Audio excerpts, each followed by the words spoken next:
Welcome back to Breaking the Chains Healing from Emotional and Physical Abuse. I am your host, Kelly. This is the last episode of the second season. I will be reviewing some of the things that I have discussed in this season. Also, I will be talking about some of the things that I have discussed in last season. Again, I am your host, Kelly. Thank you all for your continued support, and let's get into it. Here's the 7 signs of physical abuse. The victim could have number 1. The victim could have bruises, black eyes, welts, lacerations, and rope marks. Number 2, broken bones.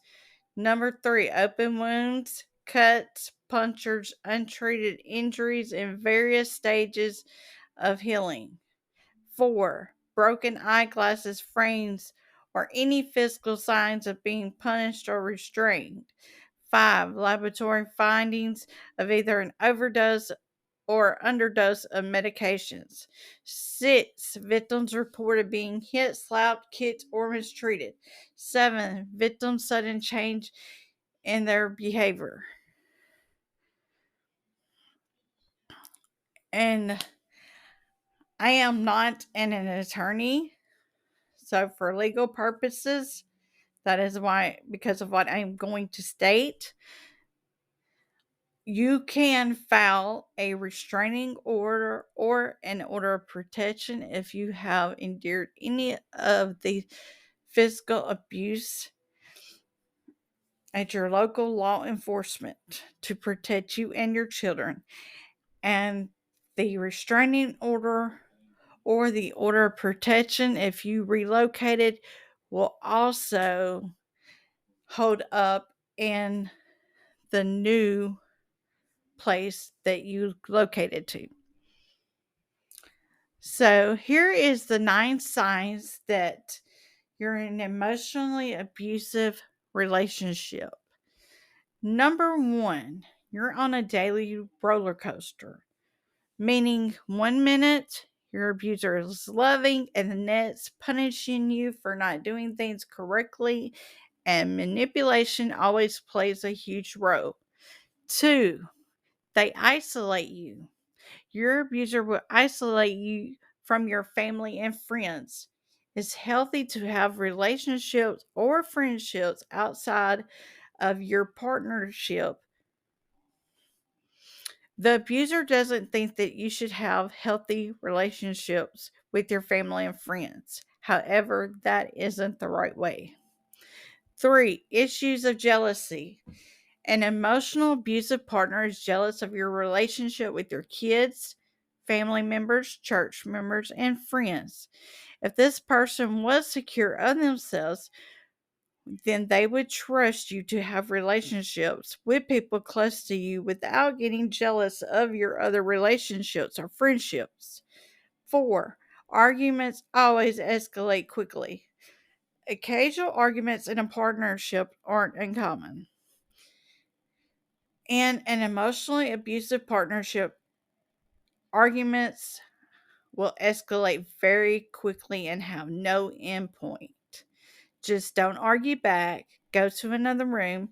If you have a child or children together, take your child or children into their bedroom and watch TV or read books with your child or children. If you argue back with an emotionally abusive partner, then it will just provoke them to act violently. So, the best thing to do when arguments always escalate quickly, do not engage in the argument with an emotionally abusive partner because it will just make the situation more violent. 5, you're nervous around them. Abusive partners will use any tactic to keep you down, threats of violence as a way to insert their power over you.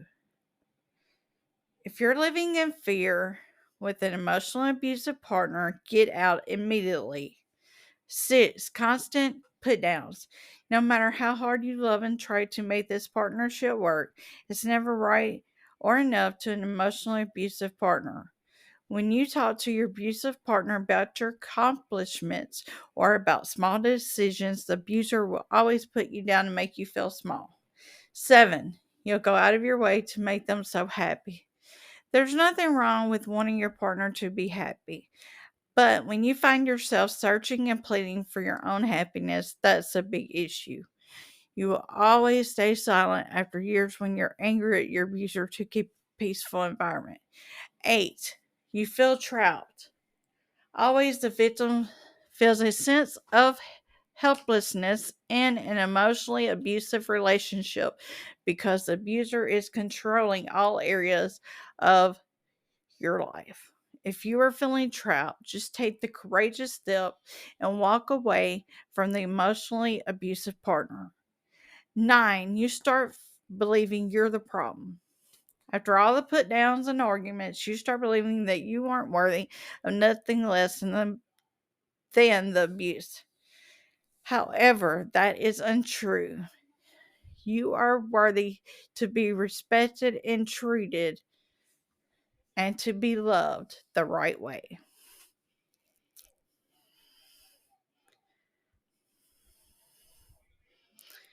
So, how does a victim heal from emotionally or physical abuse? The 3 ways you can heal after mental and physical abuse is number 1, you set and stick to boundaries with your abuser or ex abuser. 2, you forgive your abuser or ex abuser.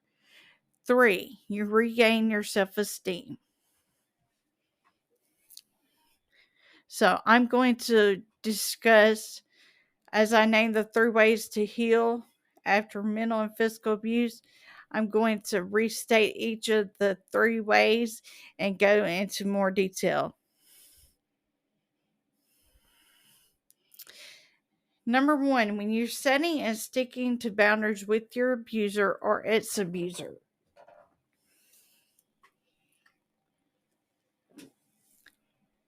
Foremost, you set the boundaries with your abuser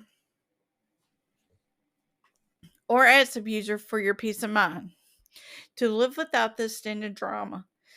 Most narcissist gaslighters don't like for the victim to set boundaries, yet the victims have to do it to prevent more abuse and drama. So, how do you set boundaries with your abuser or ex abuser? First, you express to your abuser or ex abuser that you will not tolerate any degrading comments about you, especially if the abuser continues to stick to making degrading remarks to you. Also, when you have a child or children with the abuser or your ex abuser, then communication is required. Always remember demanding boundaries and keeping boundaries are for your peace of mind when dealing with your abuser or ex abuser. The abuser will most likely continue to keep jumping over the boundaries that you set because they still want the power and control over you and your emotions. The abuser does not care about your boundaries, peace of mind, or anything else except themselves. That's why they're narcissistic. So, that's why you will most likely continue to repeat this statement. I will not allow you to keep degrading me, for if we have to stay in communication about our child or children, then we are only going to discuss our children's schedule and things pertaining to our child or children. Trust me, more than likely you will be repeating that statement a lot with your abuser or ex abuser.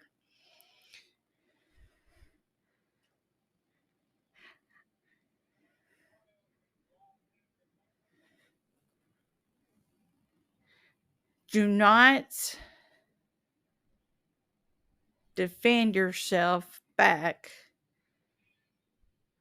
or degrade the abuser or ex abuser when they are degrading you.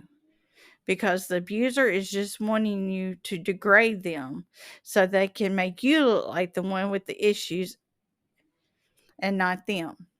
I know it's hard not to defend yourself, but if you want peace of mind and to let the abuser know that they have lost all control over you and your emotions, set your boundaries, stick with your boundaries. Don't degrade the abuser just because he or she is degrading you. That way, the abuser or your ex abuser will have nothing to show to his or her family and friends. The abuser will never show the evidence of his or her degrading remarks to you.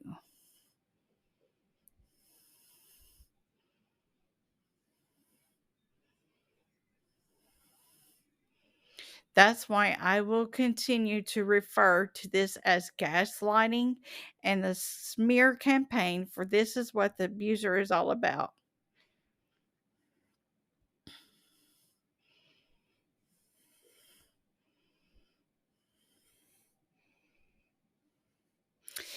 And gaslighting is when your abuser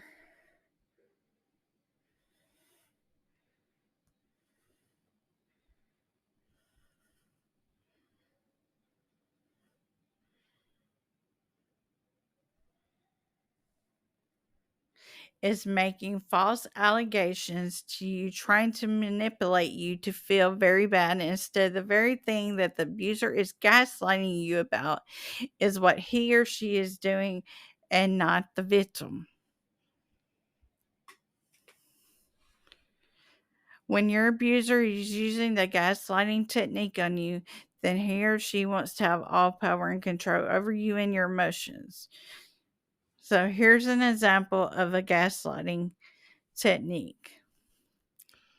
They will claim that you are a drug addict, when in reality, they have no physical proof, no police records to back this allegation. However, your abuser or ex abuser is actually the drug addict. And also, your abuser will constantly use the smear campaign to his or her family and friends.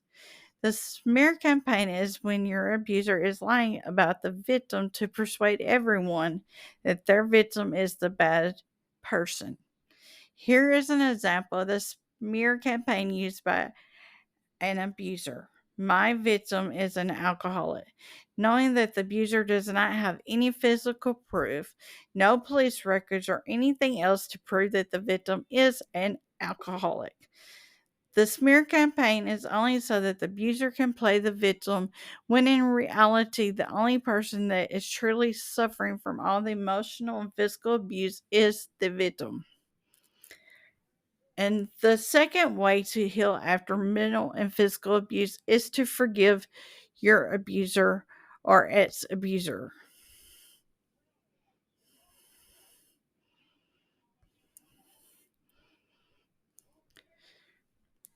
We must always forgive our abuser or ex abuser.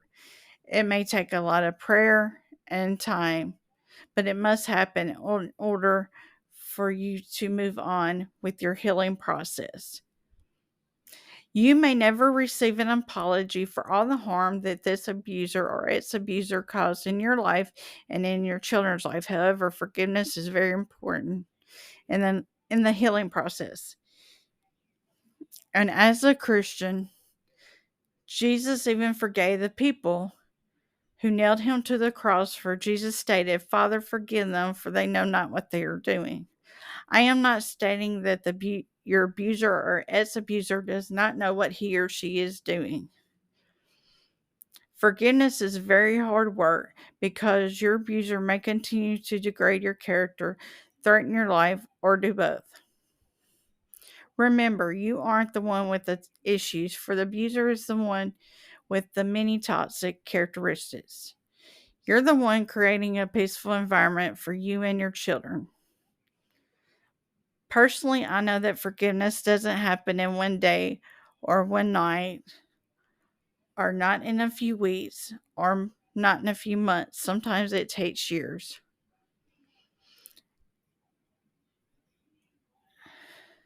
Forgiveness doesn't mean that the abuse never happened or that the abuse wasn't horrific. Forgiveness isn't forgetting the physical or mental abuse never occurred. Forgiveness is that you are releasing the bitterness, anger, resentment so that you can move forward with your life, knowing that your abuser has no control over you or your emotions anymore.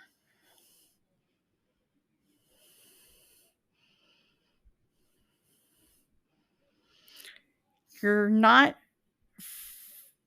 forgetting the abuse because it's humanly impossible to forget about the abuse that you endured. During the healing process, forgiving your abuser or ex abuser helps you to move forward in life. Also, forgiving your abuser releases the abuser's power and control over your emotions.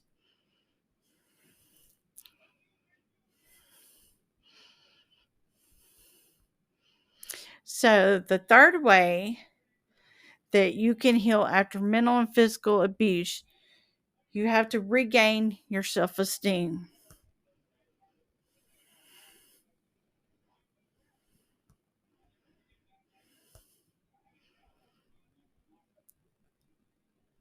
So, you need to speak and write positive characteristics about yourself. You can do it on a sticky note, or you can type it up and print them off. You can place these sticky notes like on your mirror or these sheets of paper and in your bathroom, on your refrigerator. You can stick them everywhere in your home. Um, this is for the victims of abuse, as I am saying, because you will need to regain your self esteem for your your esteem is very low after you have endured mental or physical abuse.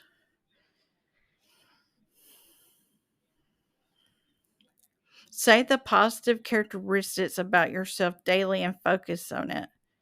You must start proclaiming daily the positive things about yourself to encourage yourself or lift yourself up. When having a child or children with an abuser or ex abuser, they will continue to degrade your character. So continue to ignore your abuser words and focus on the positive characteristics of yourself, because you will have a lot of bad days that your self esteem is so low, and this will lift your spirit and your self esteem. Here are some examples of some positive characteristics that you can write, type, and proclaim daily or more than once a day. I am strong, independent, smart, beautiful, handsome, loving, humble, brave, patient, great mother or father, great listener, ambitious, empath- empathetic for hurting people, bold, courageous, spiritual, faithful, trustworthy, humble, hardworking.